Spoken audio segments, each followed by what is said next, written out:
Fala galera, eu sou a Dani Buarque e hoje estou muito animada porque vamos entrevistar o BM do Red Fang. Eu vou fazer as perguntas em inglês e depois eu dou uma traduzida nas perguntas e na resposta dele. Beleza? Can we start it? Let's do it. Okay. Thank you so much for talking to us, Aaron. It's a huge pleasure. I'm a bit nervous here and very excited. Thank you very much. I will explain the dynamic of the interview. I will do the questions in English, and then I will do a quick translation in Portuguese, so make sure that everyone get what we're talking about. Okay, perfect. Okay, thank you. The Arrows was one of the Red Fang most critically acclaimed albums. What would you point as the main reason for this highly positive feedback for Red Fang's 50th career album? Well, I appreciate that. I personally felt like the success for me, for the record, regardless of what anybody else was, reaction was, is just that we were able to approach the creation of the music and the recording with a lot more time and less pressure, internal pressure. Like we weren't putting any kind of expectations on ourselves. So we just did something that felt natural, and if something didn't feel right, we'd change it, and didn't feel like we were stuck with whatever we ended up with. Does that make sense? Yeah, makes sense a lot. Eu perguntei para ele, eu falei o que ele apontaria como o principal motivo, né, para esse ser um dos álbuns mais aclamados ser o álbum mais aclamado da carreira dele, né, o deles, o Arrow, que acabou de sair.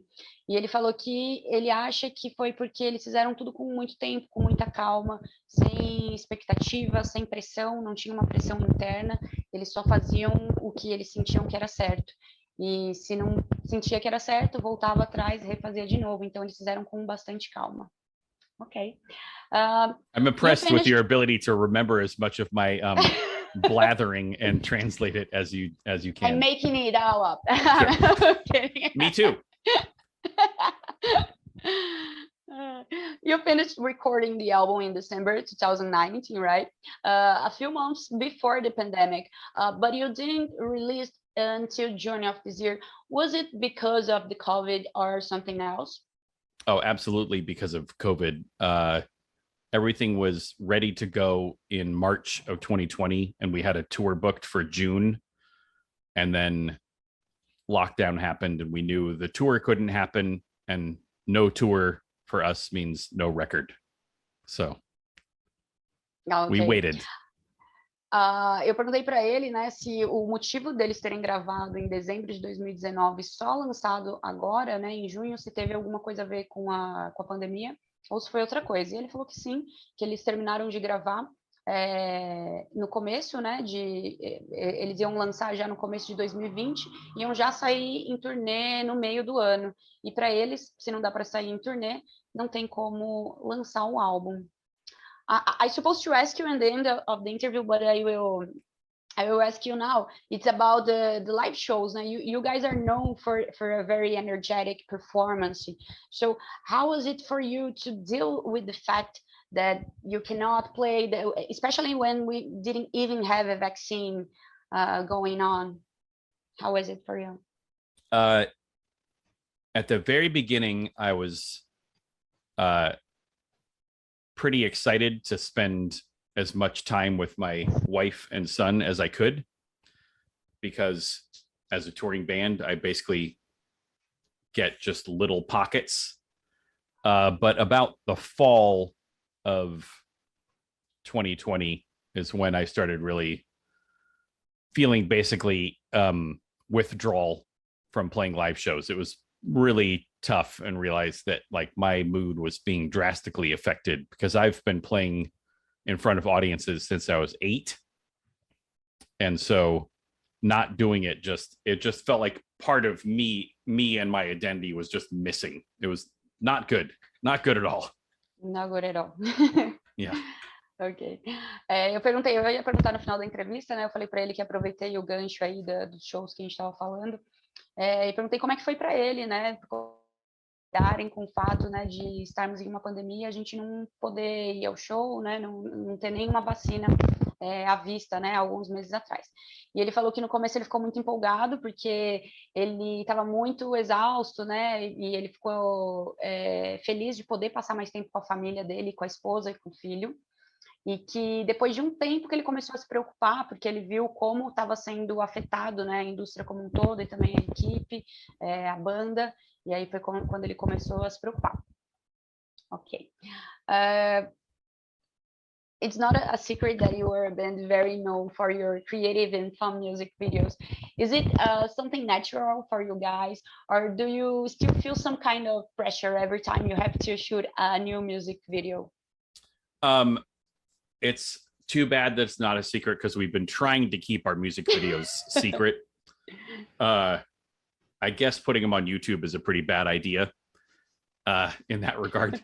But the second video that we did, which was Wires, I felt that pressure. Like Prehistoric Dog was so good that I thought there was no way that we could ever match the quality of that one. But then Wires was totally on par.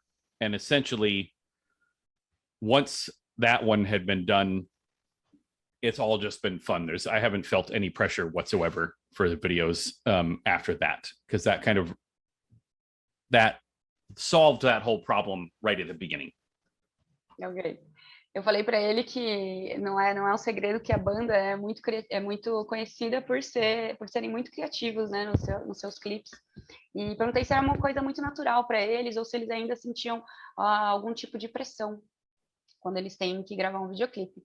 E ele falou que sentiu sim essa pressão no segundo videoclipe, porque o primeiro foi tão bom, a ideia foi uma coisa original, e aí ele falou, putz, e agora? Mas depois que eles depois que eles gravaram o segundo clipe, ele falou que não sente mais e que é uma coisa que flui naturalmente. Oh, I almost skipped a question. Sorry, it's about Nero. Funeral Coach is also quite a curious title. What was the inspiration for the song? I don't know if you have like a word for a car that carries a dead body. Yes. So we call it a hearse here, or some people call it a funeral coach. And I was just driving down the road one day and saw a car that said funeral coach services.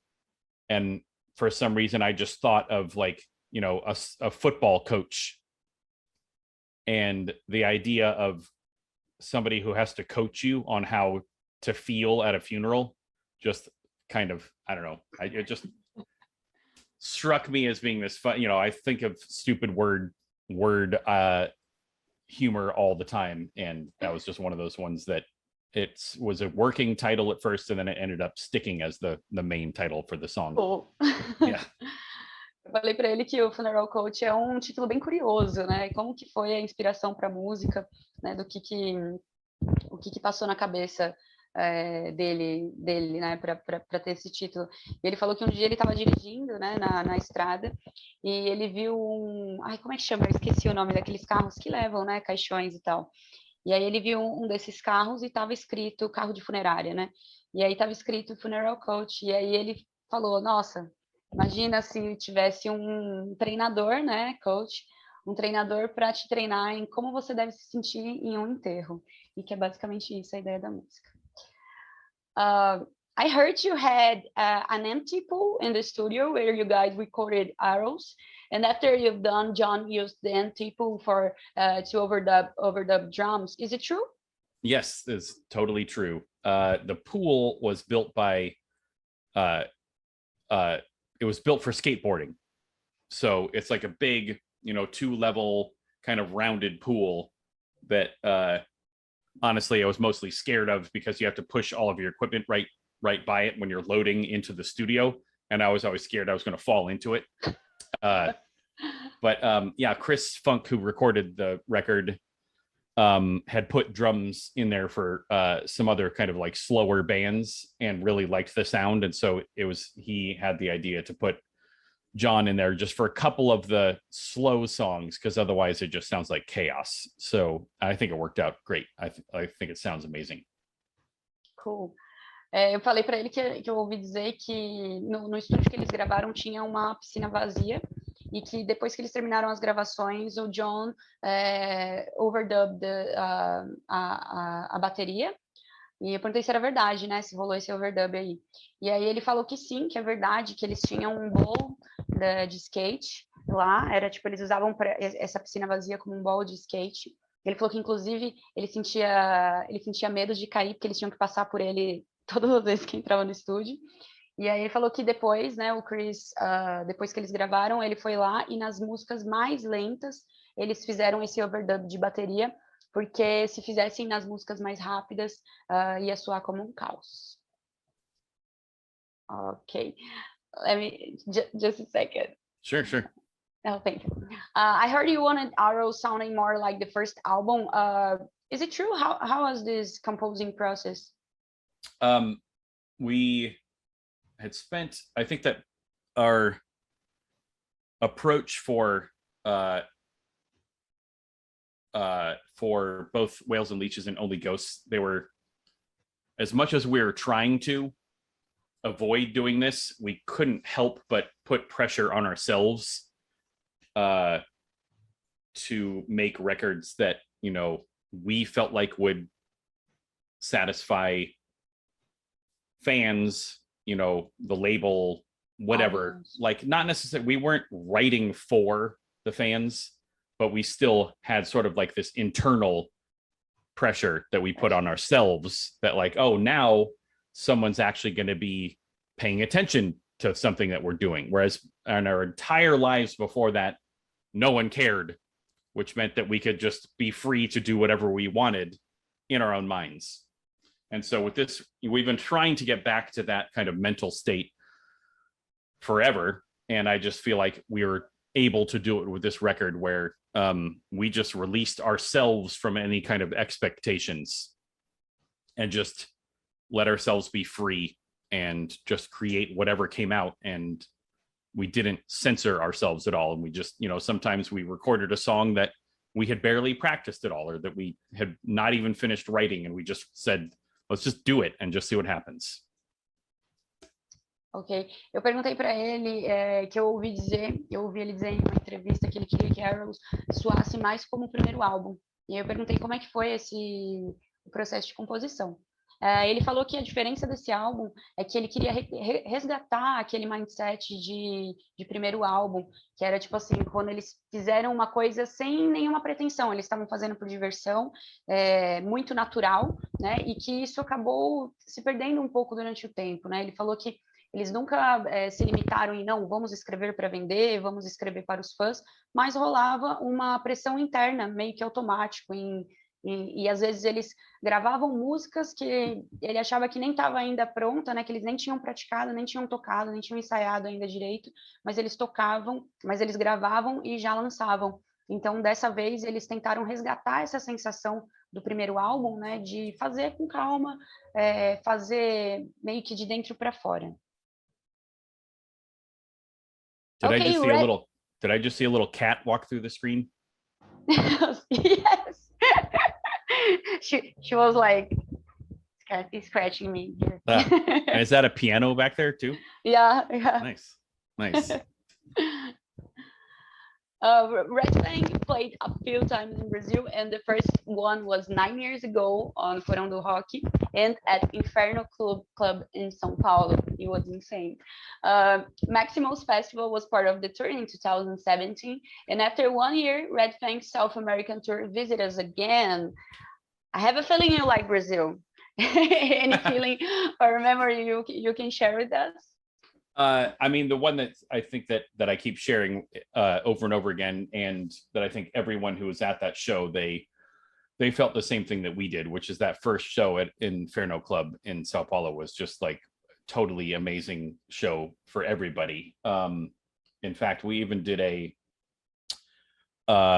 live stream, our first live stream ever last night, and one of the sort of Q&A questions came from someone who was at that show, and she said that she actually ended up meeting her her boyfriend through their mutual connection to Red Fang. So that was a very, very special show. And just the general, just the accepting and kind of like the vibe of Brazil in general is just one that we really appreciate. Because there's some places that, you know, the shows are fun, but then the sort of like environment or the, you know, all the logistics just feel more, I don't know, uptight or something. So as much as we can come back, we want to come back. It's fantastic. And maybe next time vacation for a while at the beach in Florianopolis. Yeah. Yeah. Cool. Everyone talks about the show at Inferno Club. You guys were insane. It was very nice. And I will Phil Mota, that is a guy that is a big fan of you guys. I know his name. You know him? Yeah, Phil Mota. Yeah, sure. He wrote the questions with me. It was me, Phil Mota, and Leandro Coppi. And nice.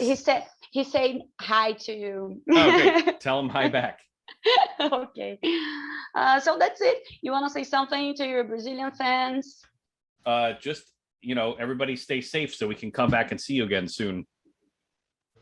Okay.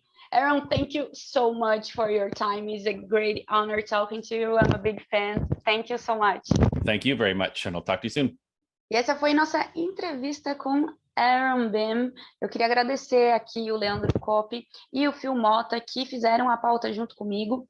E todo mundo que assistiu até o final, muito obrigada. Se você curtiu, compartilha e é nóis. Valeu!